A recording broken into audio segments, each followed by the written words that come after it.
In Detroit, Michigan, the city many consider the epicenter of the nation's subprime and foreclosure crisis, banks continue to evict residents from their homes at an alarming pace. But over the past year, a growing grassroots movement has blocked evictions and kept families in their homes. Now some of those helped by the movement are taking the reins of its leadership. This is my home here. I'd like to welcome you to it. Come on in and see how it is. Detroit resident and retired factory worker Jerry Cullors is proud of the home he shares with his wife and daughter.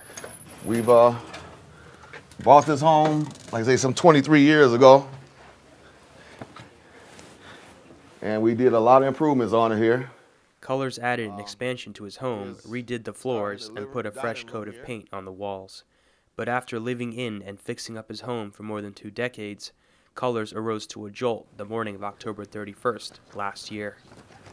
And we woke up, and the dumpster was sitting right on the side of the house over here, and we were shocked about it because we didn't know anything about it. We didn't receive anything in the mail or by phone as to what was going on, Under a 2007 Detroit city ordinance, a dumpster must be on site for evictions to proceed. Cullors knew he had to act fast, so he reached out to a neighbor who had faced similar difficulties, who put him in touch with Occupy Detroit and a group called the Eviction Defense Committee. Dozens showed up that morning to help block the eviction. Before the bailiff came up, while the dumpster was sitting there, we had a bright idea as to way we were going to stop them from using the dumpster was to fill the dumpster up. And so he said, well, we're going to fill the dumpster up. So we started looking around and said, we had bags of leaves out here, all of them down in the neighborhoods. So we got all the bags from all around the streets around here, and we filled the dumpster up with bags of leaves. So they couldn't use it. By filling the dumpster with leaves and using their bodies to block the movers, Cullors and his supporters succeeded in blocking the eviction. They then held rallies and marches and successfully pressured Bank of America to refinance the mortgage. Cullors has now become a leader in the anti-eviction movement and chaired a recent meeting where many facing eviction come to seek community support. Among them was Rashida McDuffie, who shared the story of how her aunt was recently evicted from her home. On Friday she received a letter saying that she would be evicted. It was not signed by a judge. It didn't have a date. It was just kind of haphazardly sent to her. And on Tuesday, this coldest day, she was greeted by a bailiff and several men who proceeded to put all of her things outside. Lawyers and activists at the meeting said because she was a renter, McDuffie's eviction was illegal, and the group vowed to support her case. Despite the challenges of keeping up with Detroit's high rate of foreclosures, currently about 1 in every 500 homes, activists have achieved a number of victories.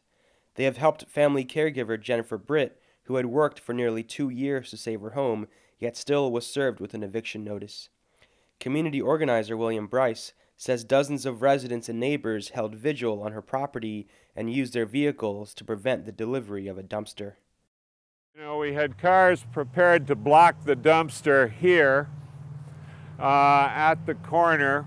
We had cars prepared to block the dumpster if it came around off Grand River. We had cars down at the other corner we had cars down at the other corner prepared to block the dumpster, and we had cars all the way along here on both sides of the street. The activists prevented the eviction. Britt eventually secured a new mortgage, and like Jerry Cullors, she's now helping save other people's homes.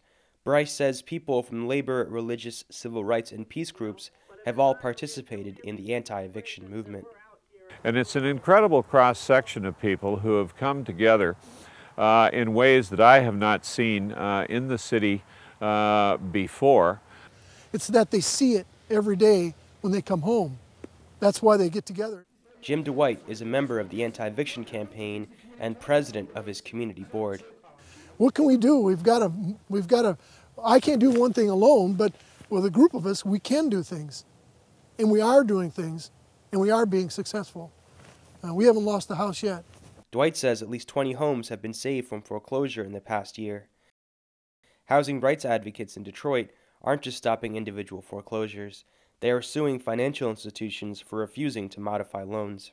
One suit filed last July targets the Federal National Mortgage Association, also known as Fannie Mae, and what's called non-judicial foreclosure. Plaintiffs claim that it's unconstitutional to foreclose on homes without a hearing.